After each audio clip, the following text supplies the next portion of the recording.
Chapter 7. Early in the second week of January, each member of Team Kyle received a thick envelope in the mail. When they opened it, they found an engraved invitation. Splendiferous greetings and salutations. You and your family are hereby cherry cordially invited to the announcement of my stupendous new news. Friday night, shall we say 7-ish, the Rotunda Reading Room of the Lemoncello Library. Refreshments shall be served, including cherry cordials, and there will be balloons. Regards, Luigi L. Lemoncello. Friday evening, Kyle and his family piled into their minivan and drove downtown to the library. Isn't this exciting? Said Kyle's mother. I should have baked a cake. Any idea what the big announcement is? Asked his dad. Not a clue, said Kyle, but we're hoping Mr. Lemoncello is going to ask us to star in more TV commercials. Please, no, moaned Kyle's brother Mike. Your head's big enough already. Snowflakes swirled in the misty beams of light flooding the front of the domed building that used to be a bank until Mr. Lemoncello turned it into a library. Kyle noticed several TV news satellite trucks taking up the parking spaces along the curb. You better get in there, Kyle, said his dad. We'll go find a place to park. Have fun, added his mom. Kyle dashed up the marble steps and into the library's lobby. Miguel and Sierra were waiting for him near the life-size statue of Mr. Lemoncello perched atop a lily pad in the reflecting pool. The statue's head was tilted back so the bronze Mr. Lemoncello could squirt an arc of water out of his mouth like he was a human drinking fountain. His motto was chiseled into the statue's pedestal. Knowledge not shared remains unknown. Luigi L. Lemoncello. Hey, Kyle, exclaimed Miguel. The place is packed. Everybody was invited, all 12 of the original players. Including Charles Chiltington, asked Kyle. He's a no-show.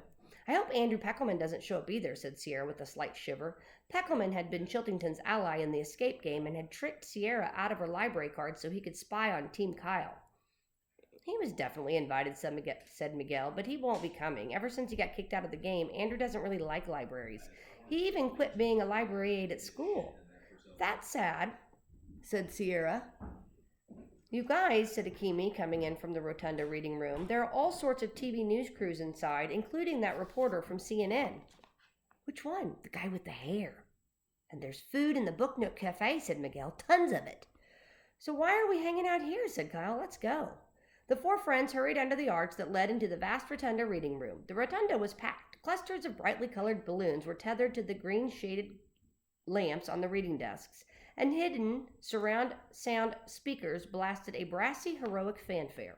Overhead, the Wonder Dome was a fluttering display of 50 state flags flapping against a cloudless blue sky where, for whatever reason, a very muscular couple in ancient robes rode a chariot back and forth across the curved ceiling like it was a horse-drawn comet. They reminded Kyle of a Greek god and goddess straight out of the Percy Jackson books.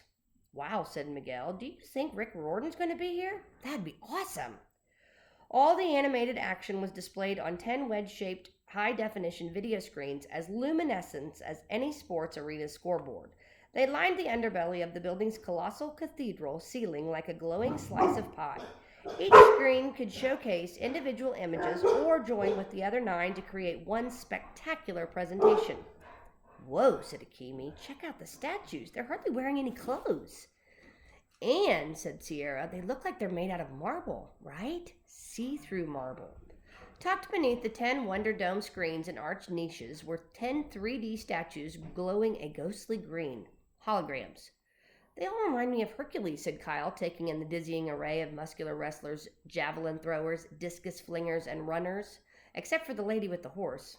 I think that's a Spartan princess named Siniska, said Sierra, who read a ton of history books too. She won the 4-horse chariot race in 396 BC and again in 392 BC in what we would call the ancient Olympic Games. Akimi arched an eyebrow. You sure she isn't that girl from The Girl Who Loved Wild Horses? Sierra laughed. Positive. Splendiferous greetings and salutations to one and all, boomed Mr. Lemoncello's voice from the loudspeaker as the trumpets blared their final fanfare. Thank you for joining us this evening. It is now time for my big, colossal, and jumbo-sized announcement. Kyle held his breath and crossed his fingers. He really hoped he and his friends were going to star in more commercials because being famous was fun and kind of easy, too.